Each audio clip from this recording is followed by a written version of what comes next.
dipandang sebagai identitas dari setiap masyarakat Indonesia dimanapun ia berada. Namun, banyak dari kita yang tidak mengetahui makna dari integrasi nasional itu sesungguhnya. Padahal, integrasi nasional merupakan upaya pemersatu kita sebagai warga negara Indonesia dalam menyatukan perbedaan. Penting sekali memiliki rasa integritas berbangsa dan bernegara agar terciptanya keselarasan di tengah-tengah masyarakat yang berbeda-beda dan juga wilayah yang sangat luas.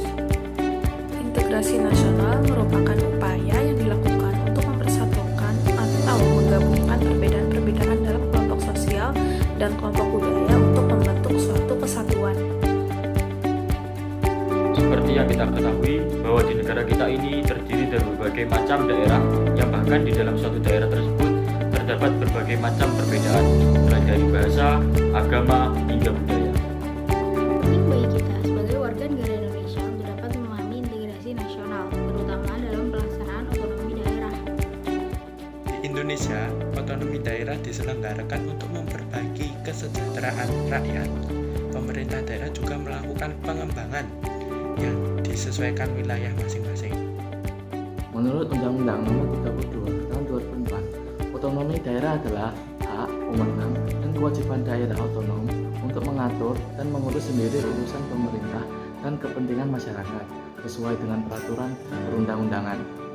Pemerintahan di Indonesia mengenal sistem otonomi daerah, desentralisasi, dan dekonsentrasi. Asas desentralisasi merupakan pemberian keleluasaan kepada daerah untuk menyelenggarakan otonomi daerah. Sedangkan dekonsentrasi sendiri adalah pelimpahan tugas sebagian dari pemerintahan pusat kepada pemerintahan gubernur sebagai wakil, dan gubernur memiliki wewenangan atau tugas untuk memberikan arahan kepada instansi wilayah tertentu. Jadi pembagian tugas dari pemerintahan pusat kepada pemerintahan gubernur, yaitu wakil dari pemerintahan pusat untuk instansi wilayah tertentu. Ada 3 landasan hukum, yaitu Undang-Undang Dasar atau UUD, Ketetapan MPR RI, dan Undang-Undang atau disingkat UU.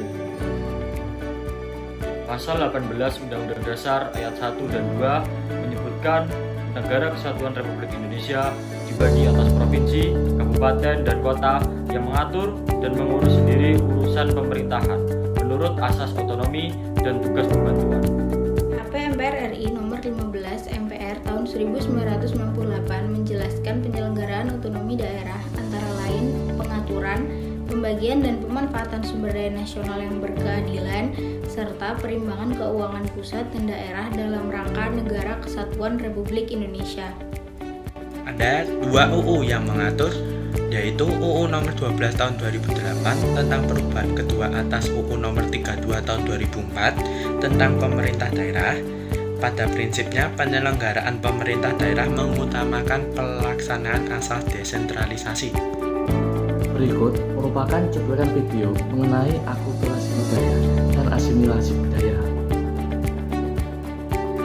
Contoh akulturasi budaya diantaranya adalah wayang.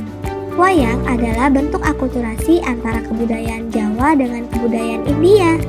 Tokoh pewayangan seperti Semar, Gareng, Petruk, dan Bagong merupakan kebudayaan Jawa yang kemudian dikisahkan dengan cerita Ramayana dan Mahabharata dari India. Bentuk akulturasi juga bisa terjadi dalam berbagai bidang, seperti seni rupa, seni tari, bentuk arsitektur, dan lain sebagainya. Contoh asimilasi misalnya adalah munculnya musik dangdut. Musik dangdut adalah hasil perpaduan antara musik tradisional daerah dan musik India.